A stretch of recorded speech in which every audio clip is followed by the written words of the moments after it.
Are you ready for flight? Yes. Yeah. Brittney Griner elbowing Caitlin Clark in a crazy way and then calling her a trash white girl. That's not a woman. That's not a female. That's not even a trans person. That is a man. Like, that's a legit biological man. Brittney Griner is, in fact, a man. Brittney Griner, who was imprisoned in Russia, in a man's prison.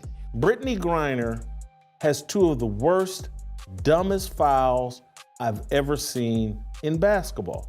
Brittney Griner appeared to call Caitlin Clark trash and effing. Brittney Griner, who I can't stand, sad that she's a Baylor grad. She's the Rookie of the Year. She's fourth in the league in MVP voting. Just moments ago, the WNBA was rocked by a firestorm of controversy. Brittney Griner, one of the league's most prominent figures, is under massive scrutiny after a disturbing on-court attack on Caitlin Clark went viral.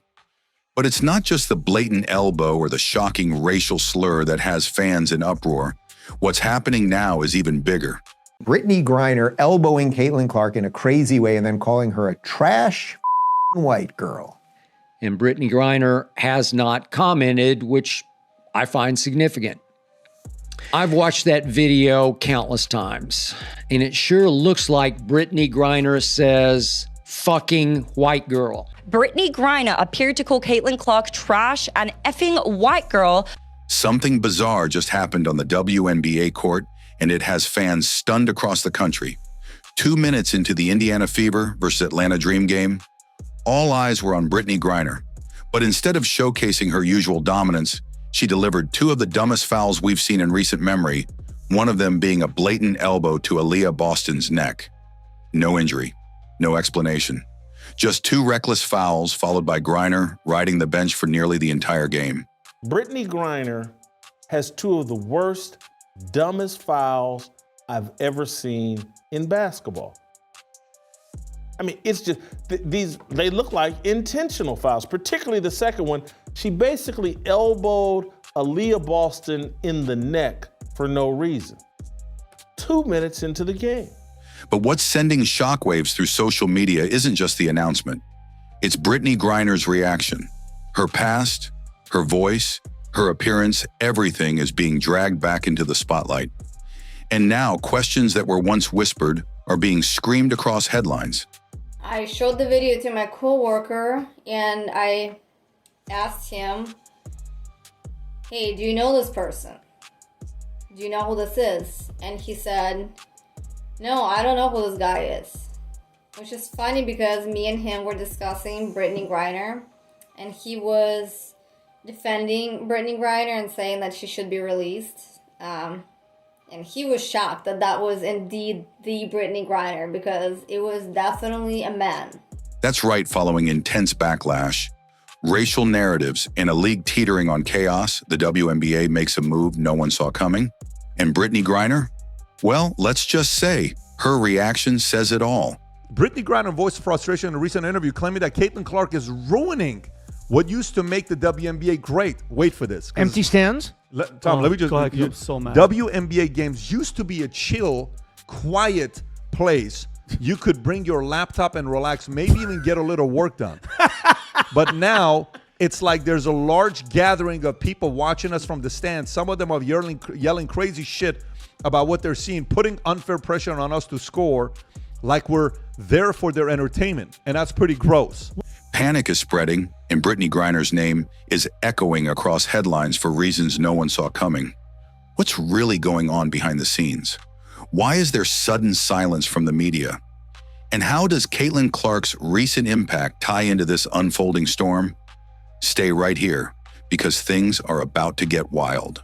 There was nothing mentioned about Brittney being in a male prison. I wonder why. Are they trying to withhold this information for any particular reason? I mean, that's what I would assume, right? But you can really only find evidence of it in passing. It's literally just mentioned in passing in a bunch of articles, but no one really hones in on it. Now, if this was actually a woman who was put in a male Russian prison, one would think that there would be entire articles dedicated to this, an entire Netflix series, honestly, in today's social justice world, right?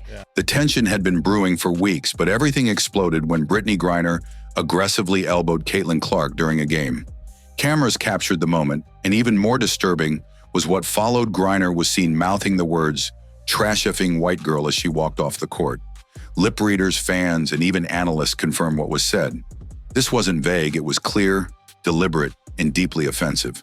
Brittney Griner, who I can't stand, sad that she's a Baylor grad. Yeah, She called her a trash expletive white girl. That was the lip reading. Yes, trash white girl. Trash. Blanking white girl is what she says. Yet despite the racial undertones of the slur and the viral backlash, the WNBA remained silent. No fine, no suspension, not even a public statement. The same league that promotes no space for hate ignored what many called a hate-filled, racially charged attack, all caught on live TV. Caitlin Clark, the face of the league, the player bringing in record-breaking viewership, was targeted not for playing dirty, but for being great, for being a white rookie disrupting the old order. She's been shoved, elbowed, and mocked repeatedly on the court, and each time she takes it without complaint. But now fans have had enough. The WNBA has come out numerous times. There's no place for hate. There's no place for racism. Let's see an investigation into reverse racism that's going on across the league also. On a night when fans expected fierce competition, Brittney Griner gave them confusion instead. Just 2 minutes into the Indiana Fever versus Atlanta Dream matchup, Griner shocked everyone with two of the most baffling fouls ever witnessed on a professional court. The second one? Completely unnecessary. She literally elbowed Aaliyah Boston in the neck for no apparent reason. Brittney Griner has two of the worst, dumbest fouls I've ever seen in basketball. I mean, it's just, they look like intentional fouls, particularly the second one. She basically elbowed Aaliyah Boston in the neck for no reason. At first, the world saw her as a political pawn, but recently that narrative has taken a sharp turn. Old interviews resurfaced. Her deep voice, her physical frame, the way she carried herself all reignited the long-standing whispers online. And for some, it was no longer just about her arrest. It became a question of identity. What really got her in trouble in Russia? Was it the drugs or something else entirely? WNBA crew are very fond of virtue signaling, but even when it comes to Brittney's exchange for like the Merchant of Death, which is insane, by the way, but had that been just like a straight white girl, my guess is that straight white girl would probably still be rotting in a Russian prison. Meanwhile, former quarterback RG3 praised Clark's stardom, but instead of support, he was slammed. Ryan Clark attacked RG3, saying he wouldn't understand what's happening because he's married to a white woman. Yes, that was actually said. From hard fouls to race-fueled commentary, this was not just about basketball anymore. It was about identity, image, and the growing tension around one of the league's brightest stars.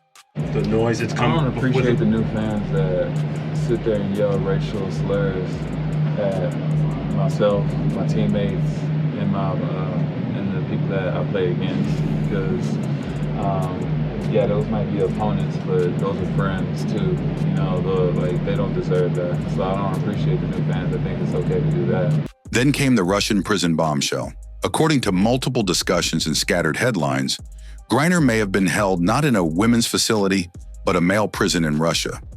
A stunning claim that many believe would have caused global outrage if it were true of any other woman. Yet oddly enough, there was little mainstream media coverage. A few articles mentioned it briefly, but nothing definitive. That silence, it's fueling even more suspicion. But what's really interesting about this, Kelly, we can flick over to the articles here, and we're not going to really hone in on any of these. I just have a couple of headlines, guys, because I wanted to show you that this is really the most information I could find about Brittney Griner being in a male prison, especially when it came to publications from different sports entities. There was nothing mentioned about Brittney being in a male prison. I wonder why. Are they trying to withhold this information for any particular reason? I mean, that's what I would assume, right? But you can really only find evidence of it in passing. It's literally just mentioned in passing in a bunch of articles, but no one really hones in on it. Now, if this was actually a woman who was put in a male Russian prison, One would think that there would be It's over. entire articles dedicated to this, an entire Netflix series, honestly, in today's social justice world, right? As the fallout from Brittney Griner's attack on Caitlin Clark intensified, another explosive storyline surged back into the spotlight, one that's been quietly circulating for years, but now can't be ignored. Fans are now demanding something the WNBA has never addressed publicly: gender testing. The reason? A topless video once posted to Brittney Griner's own Instagram account resurfaced and sent shockwaves across social media. In the clip, Griner appears shirtless, yet Instagram's AI and manual systems, which automatically flag and remove female nudity, left it untouched for over 100 weeks. Why? Many claim the platform's algorithms read the torso as male. No breast tissue, no surgical scarring, no signs of a transition, just a flat, masculine chest. That this person is not a female. Firstly, because this was actually posted to Brittney's personal Instagram. And when it comes to Instagram, they use a combination of like AI detection and plus manual surveyors, but specifically the AI detection to make sure that no explicit content ends up on the platform. So clearly whatever AI detection system was used when Brittney posted this and it stayed up for 106 weeks was not like, oh, this is a bare female chest, we have to take this down. It obviously assumed that Brittney was male. And that wasn't the only thing catching attention. Griner's deep voice, prominent Adam's apple, muscular build, and physical dominance on the court have all reignited long-standing speculation about her biological identity. And it's not just online rumors. Commentators, fans, and sports media are all starting to ask the uncomfortable question out loud. Is Brittney Griner biologically male? One anonymous viral post even claimed that Griner wasn't trans, but a straight biological male raised as a girl by a controlling parent. According to the story, Griner's mother forced him to live as a female, enter girls' sports, and the deception was never corrected, allowing Griner to compete in the WNBA under false pretenses. Brittney is a weird case. He's a man, yes, that much is obvious, but not in the way that you think. He isn't trans. He's a straight cis male who was raised as a girl and given a girl's name by his parents. His mother is the insane one. She forced him to live as a female right up through high school, filled out all of his paperwork, including BC as female, and kept the charade going. And when that victimhood becomes the identity of a league, the door opens to corruption. From suspicious on-court behavior to players checking out mentally mid-game, the signs are all around. When athletes believe they're not just playing, but protesting when every foul, every minute on the bench becomes a symbol, how long before it affects the integrity of the game?